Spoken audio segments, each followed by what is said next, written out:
Thanks, President George and fellow Rotary members. I know that over the years, a lot of us have been enthusiastic patrons of OSF. We appreciate the fact that it's an economic powerhouse in our valley, counts for about a third of tourism revenue, counts for countless number of hotel lodging units filled, restaurant seats filled. Very important, has a huge impact. Our speaker today has been hugely responsible in the renaissance of OSF as it's come back from the contractions caused by the pandemic and other factors.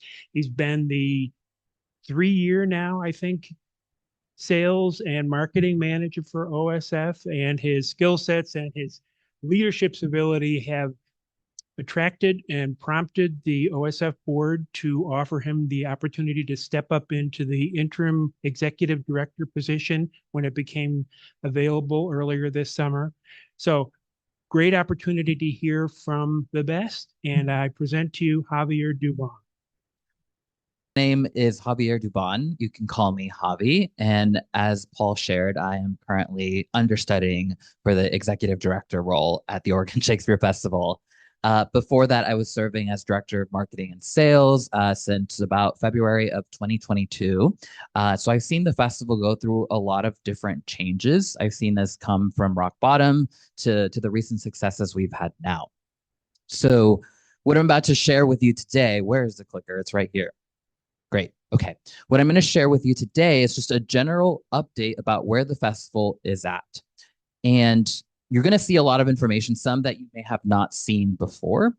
And one of the things that I wanted to accomplish when I was blackmailed to do this job is to be a little bit more forthcoming about where the festival was, where it is, and where it's going.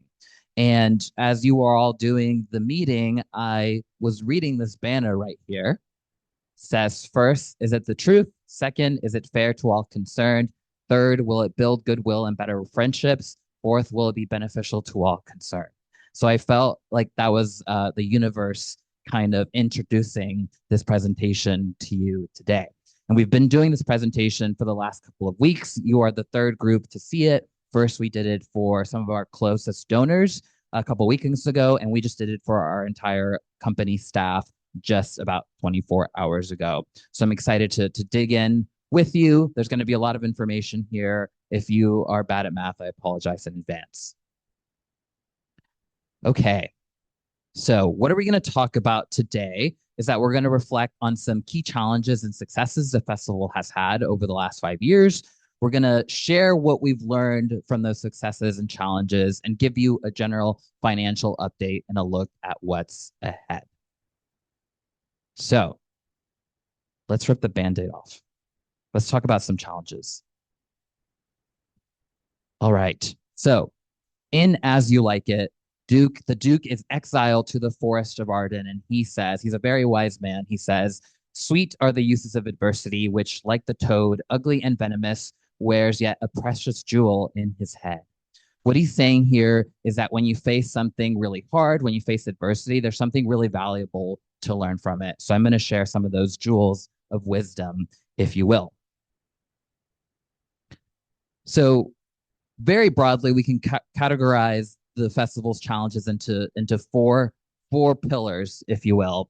The first being leadership instability. The second being changing audience behavior. This is something that was accelerated by the pandemic, but the festival has had some audience attrition over the last decade or so.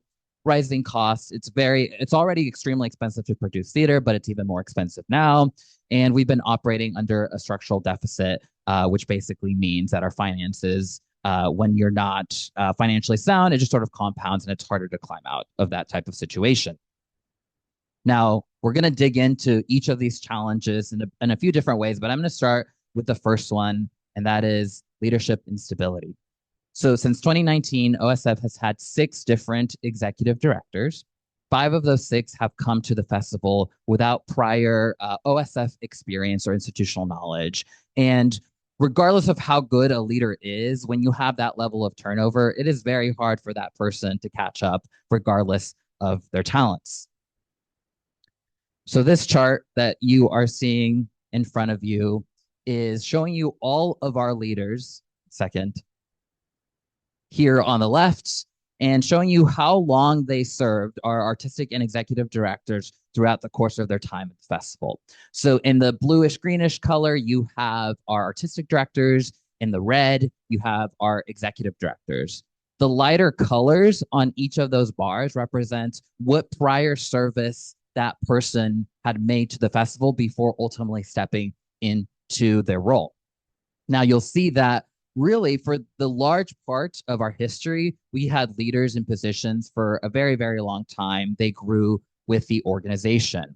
It wasn't until Cynthia Ryder was our very first executive director without prior OSF experience, and Ataki Garrett was our first artistic director without prior OSF experience. And so what you're seeing here doesn't look very good, does it?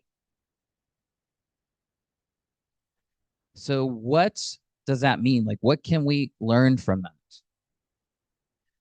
So a healthy organization is going to have some level of succession planning. And that doesn't have to apply just to the top leaders. Sometimes you're not going to find somebody from the inside, but that can apply to middle level management, upper level management positions. One of the things that you don't see on the previous slide is that not only did we have a lot of turnover with the top two positions, there was also a lot of turnover in the senior staff. So there wasn't anybody to sort of provide that institutional knowledge. That doesn't necessarily mean that we don't welcome new perspective. It just means that we have to find a good balance between the new and the old. And one of the things that I think the prior leaders have struggled with is how to be financially transparent. I think sometimes it doesn't come out of malice, but out of a fear to make people, or out of fear to freak people out that things aren't looking so good. But oftentimes, I think being honest, honesty is the best policy, as cliche as that sounds.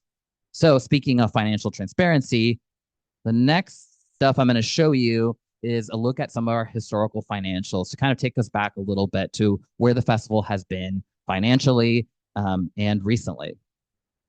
So this chart that you're seeing here is going back to the 2017 seasons. So at the top is revenue, all forms of revenue, our operating expenses, and then our net deficit, which of course is revenue less expenses. So when people think of OSF's financial struggles, typically they think about post-pandemic 22, 23, 24. But, and of course, you'll see $6.5 million deficit, $2.7 million deficit, $2.3 million deficit. But if you look beyond that, you'll see that we also had deficits pre-pandemic as high as 3 million or 3 million flat in 2019. And then we had smaller deficits in 2017 and 2018. Now, $100,000 deficit in 2018 is a hell of a lot better than a $6 million deficit in 2022. But oftentimes, if you look up a public filing, for those who've worked in a nonprofit, a 990 filing doesn't necessarily tell you the complete story. So prior to the pandemic, we were drawing from our endowment. So the endowment is a separate entity from the festival with its own bylaws, its own board of directors, and we try to draw about 4% annually from the endowment as part of one of our revenue streams. However, there are occasions when our expenses outmatch our revenue and we have to draw a lot more from the endowment. And so you'll see that in the 2018 season, even though we had only a $100,000 deficit, we drew an additional $3.5 million from the endowment. So the 990 wouldn't necessarily give you the whole picture of our financial health. So what about the endowment? So our endowment is approximately $29 million. And like I said, we try to draw about 4 to 7% of the total balance annually. There are restrictions about how we can use the endowment. It's not like we have $29 million just sitting in the bank that we can use. The large majority of it is restricted by the donors who gave the money into the endowment. But there are some cases where we may ask a donor to unrestrict their funds, which we have done that before. However, when you do that constantly, then you decrease the balance of the endowment. At its peak, our endowment was about $41 million, and now it's at about $29 million. So it's kind of like, you know, if you took money out of the stock market today, you generally want your money to grow, but we're not necessarily letting it grow because we have to keep drawing from it to sustain ourselves. This chart here is showing you the ratio between earned and contributed revenue. So OSF is a 501c3, and we have two forms of revenue, the first one being earned. So earned revenue would be anything we're exchanging a service in exchange for money. So that's primarily driven by ticket sales, but it can also be from concessions, right? When you buy food at the theater, it can be from our education events, it can be from our gift shop. Those are all forms of earned revenue. Then you have contributed revenue, which is pretty straightforward, gifts from individuals, foundations, the government. So if we look back to 2015, our earned to contributed revenue ratio was 65 to 35. So we were a lot more reliant then on ticket sales than we were on donations. However, you'll see that leading up to the pandemic, going to 2019, we were already seeing more reliance on contributed revenue than earned revenue. And then, of course, the pandemic happened and the ratio pretty much flipped from being 65-35 to being 30-70. And things have gotten a little bit better there, but they're not quite where we want them to be. Now, some people ask, like, well, what is a good earned to contributed revenue ratio? And that is hard to answer because it's whatever is sustainable for us to do in earned and contributed revenue. So this is a breakdown of our contributed revenue going back to 2018. So we brought in $10.4 million in 2018, and our peak was in 22 at 19 million. At face value, this looks good, right? Because we have bigger numbers than we did pre-pandemic. But you also have to keep in mind, there are a lot of one-time gifts in these numbers. So for example, in 2022, we had the Save Our Stages grant. So we got a lot of federal funding. 2024, we got a $2.5 million gift from the state. 2023, we had the Save Our Stages campaign. And so these numbers aren't necessarily, it's hard to tell, like, what is a baseline sustainable number to be raising. On the ticket sales, we could very reliably count anywhere between $20 to $22 million in our ticket revenue. And you'll see this huge drop off into 2022, our first season out of the pandemic, negative growth in 2023, and then things bumped up a little bit to 10.5 in 2024. So then the question becomes, okay, so we don't have enough revenue. Can the festival produce more economically? And the answer is yes, but it's complicated.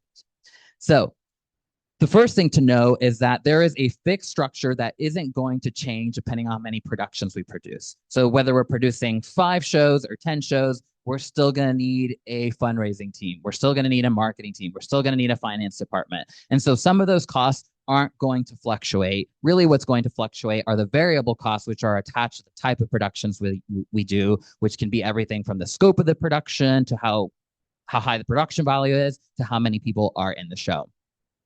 Some expenses support revenue, meaning that, for example, we need to have enough shows because a lot of our audience values variety, and we'll talk a little about that later.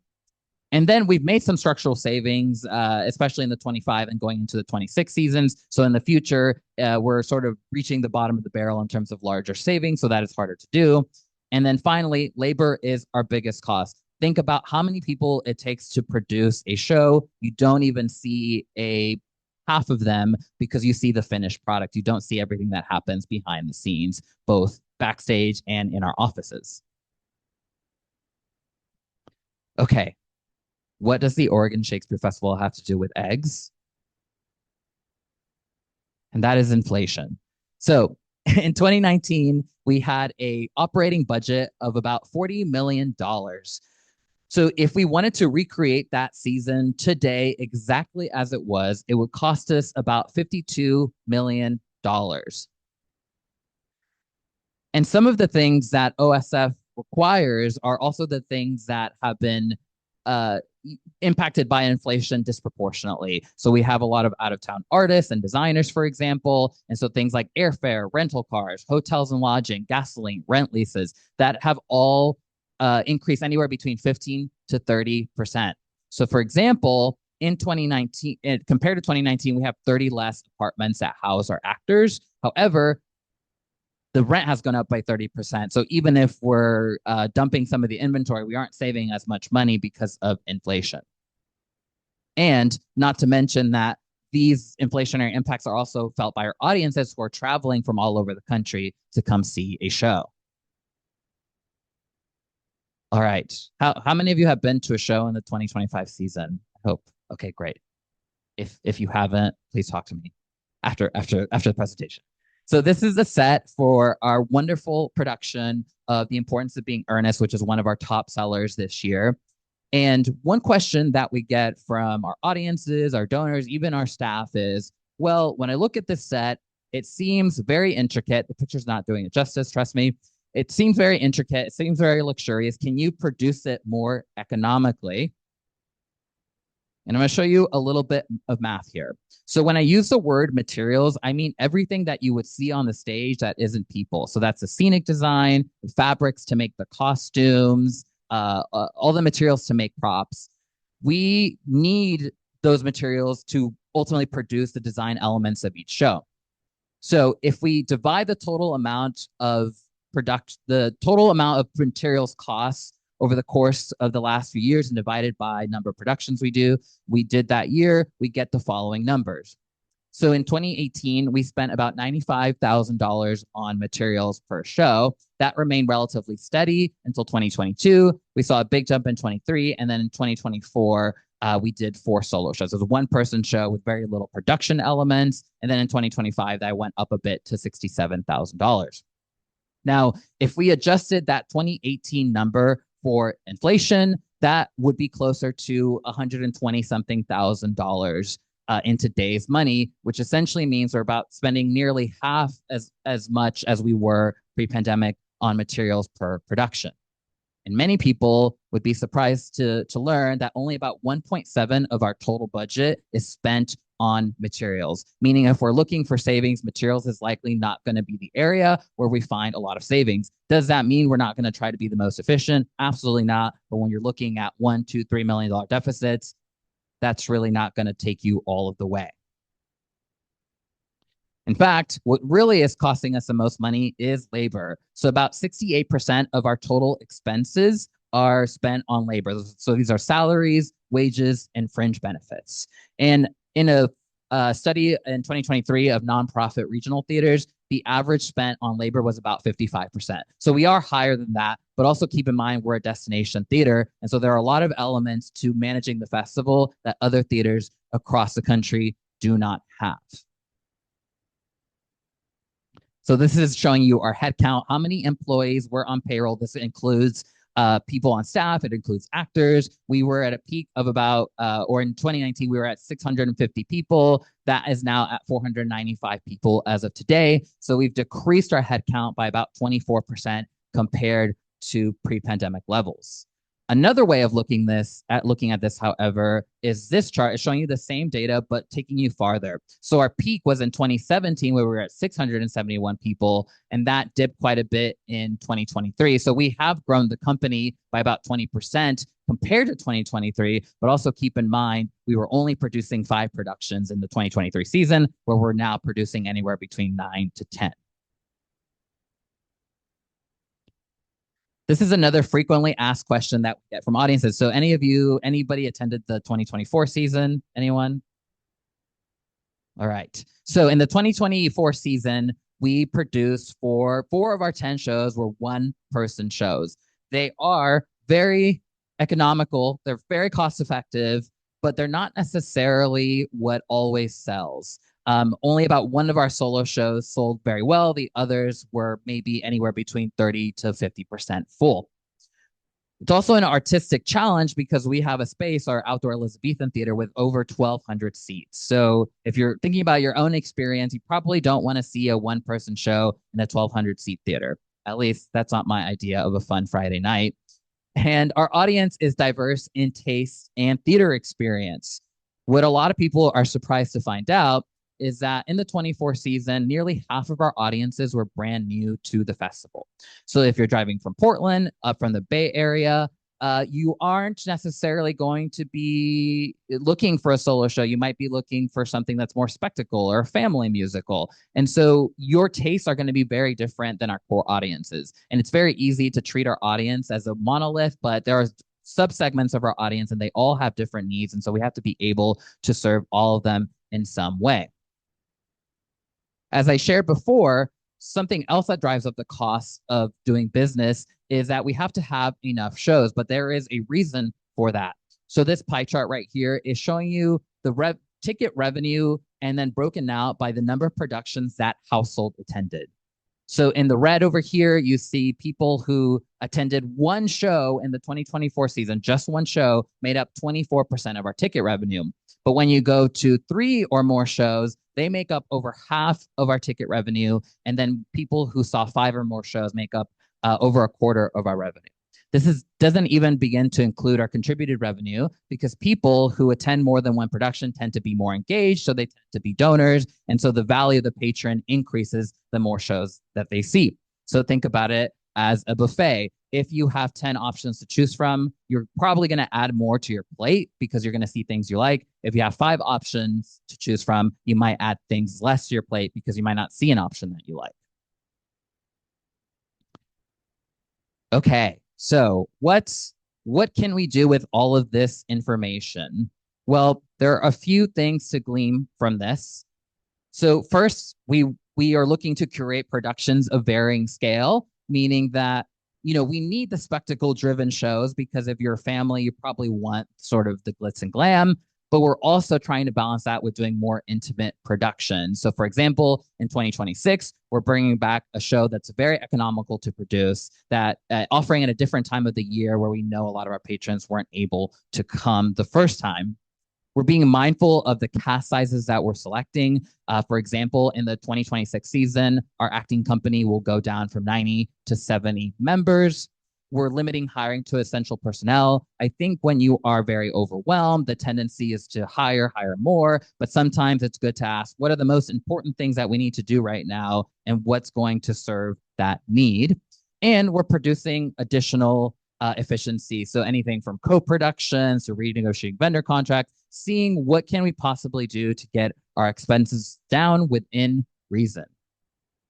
Some of the other things that we've learned is programming with purpose. This is something that we try to do every year, but imagine for a second, if you're looking to program a musical and you're trying to do it economically, most musicals are going to have cast sizes of 12, 13, 14 actors. They're probably going to have a lot of dancing and singing. There's going to be a lot of production elements. So when you have all of these restrictions, it makes it really hard to program. And so we're being extremely careful about what shows we choose to put on stage to make sure that they're maximizing our revenue opportunities, but also that are artistically exciting. We're also planning ahead. This will be going into our 2027 planning process. We're about a year ahead compared to this time last year, making sure that we are assessing what we can and cannot afford and coming up with a plan to try to come up with the money in advance, spending smarter, not just less, investing the money in the right places. Marketing for tomorrow. We were very fortunate in the past that we had 17,000 members who would spread word of mouth. A lot of our marketing was probably just educational and retention based. We're having to do a lot of acquisitional marketing, which brings me to my next point of leaning into Ashland. When I started in my role in 2022, I talked to the Chamber of Commerce and they told me that they were trying to diversify away from OSF to highlight all of the region's offerings. And at first, I think maybe we saw that as a threat, but I saw that as an opportunity because there are millions of people who visit the Rogue Valley who aren't coming to OSF. So to use Sacramento as an example, we've had several million people visit from Sacramento, but they only represent a fraction of our total audience. So there's a ton of opportunity there. And so they don't have to be coming to OSF. They're already here. So it takes a little bit less convincing than getting somebody to hop on a plane and come see 10 shows. And we're optimizing our earned income. This will be the first year where we're utilizing what was loosely called surge pricing. So the more demand the show is in, the more we'll charge for it. And then we've also introduced more access options, like bringing back our rush ticket program. So there's a balance of tickets that are high price that people are willing to pay, but also are affordable for local residents. The other thing that we have learned through this is that principal and legacy giving is key. So for us, we define principal giving as contributions $100,000 and above, but our particular focus is on 7-figure gifts. And legacy giving is when somebody leaves us in their estate plans. Now, the thing with principal giving is that we need to communicate to our donors where the organization is going, because even though it's a philanthropic gift, they kind of also see it as an investment, right? Nobody wants to give a multi-million-dollar gift and not be sure where it's going and how it's going to be used. And when it comes to legacy gifts, I mean, just in the last few weeks, we've received over $1 million out of the blue from people who left us in their estate plan. So there's a lot of opportunity to be had there, especially when it comes to our long-term financial sustainability. But we know that we have to be transparent and share our finances with our donors. And we've had some success recently, which I am excited to share here a little bit later. Okay, that was all very ominous. So let's talk about some positive things. All right, so I'm happy to report that as of today, we have seen a 40% increase compared to the 2024 season. So we jumped up from 10.5 million to $14.7 million, which is a pretty remarkable increase. Now we have a long way to go to about $22 million, but this is the most growth we've seen since coming out of the pandemic. So that is extremely, extremely exciting. We've also seen geographic household growth across all of the major markets that OSF attracts, from the Eastern Rockies, which is pretty much everybody outside of the West Coast, Southern California at 29% growth, Bay Area at 27% growth, Portland at 26% growth, and we've also increased our Southern Oregon participation by about 17%. All right, anybody ever heard of Net Promoter Score? Anybody? Great. Okay. So Net Promoter Score, without getting too much into the math of it, so when you attend a production, you will be asked to score the show on a scale from 1 to 10. People who score us from 1 to 6 are detractors. People who score us from 9 to 10 are promoters. So those are the people who are going to have positive word of mouth. And we take that number, we subtract the detractors from the promoters to get a score from -100 to 100. Anything above a 0 is technically considered good, but I would say for OSF, since we've been collecting this data starting in 2023, anything above a 50 would be excellent for us. And so people are wondering, it sounds like the shows are doing better, but actually, is there any data to support that? And that is a resounding yes. So in the 2023 season, Net Promoter Score across all productions was a 32. That has almost doubled going into the 2025 season. I'm also thrilled to announce that just a few weeks ago, our largest donor, Bertie Elliott, made a gift of $5.1 million dedicated to our 2026 operating expenses. So that is something that we were just over the moon when we heard this news. And I know that a lot of people, philanthropists, there's a lot of worry about people shifting their priorities, especially with everything that's going on in the world. But Bertie's words, I think, really show us that it's actually an opportunity. And so I'll read them for you. So many are feeling worried, even helpless with all that is happening both nationally and internationally. What can we do? I believe we can think about the communities that we are each a part of, the communities that matter most to us, and consider what we can do to help make those communities as strong as possible. OSF is an extremely important community to me and to so many others. It is an honor to give to a cultural institution like OSF that is working to bind people together in a time when so much is trying to tear us apart. I'm also happy to report that with that gift, along with several other gifts, we are already captured 41% of our contributed revenue goal for the 2026 season. So we are much farther in advance than we have been in quite some time. And then some other recent wins. We are coming under budget by almost $2 million in the 2025 season. We saved $1.3 million from our budget in the 2026 season by trimming some expenses, but still making the organization, keeping it intact, making investments in people who are very, very talented and are providing an immense value to OSF. We were awarded an additional $2.5 million this year with a lot of help from United Strategies over here, helping us in that effort. And we are now holding our strongest cash runway in at least 5 years, which puts us in a better position to fundraise more sustainably. I'm almost done, I promise. So we have some institutional priorities coming up, and none of these are super groundbreaking. They are pretty basic, such as, fulfilling our mission. We want to produce exceptional theater because that's what gets people here. But we also want to have an excellent operational mindset because it is an old organization and there are a lot of things to fix. Given that we've been around for 90 years, we of course want to grow our audience. We want to go after principal gifts. and we want to control our expenses as much as is reasonably possible. So none of these are super special, but to do the basics, I think is the most important thing you can do. And I close this with some thoughts from our founder, which I think are so relevant to our where we are now, even 50 years later. And Angus Bomer says, "We are not a museum, not an antiquarian display place. The past is certainly our nurturing source and continuing inspiration. We are in no way bound by the past. We don't stand still. We're living, breathing, changing, and growing theater with a future still to discover. Theater is always a living art with open arms for the new. The legacy of the Oregon Shakespeare Festival will continue to enrich the future because our beginnings are strong, sound, and sure." Thanks, everybody.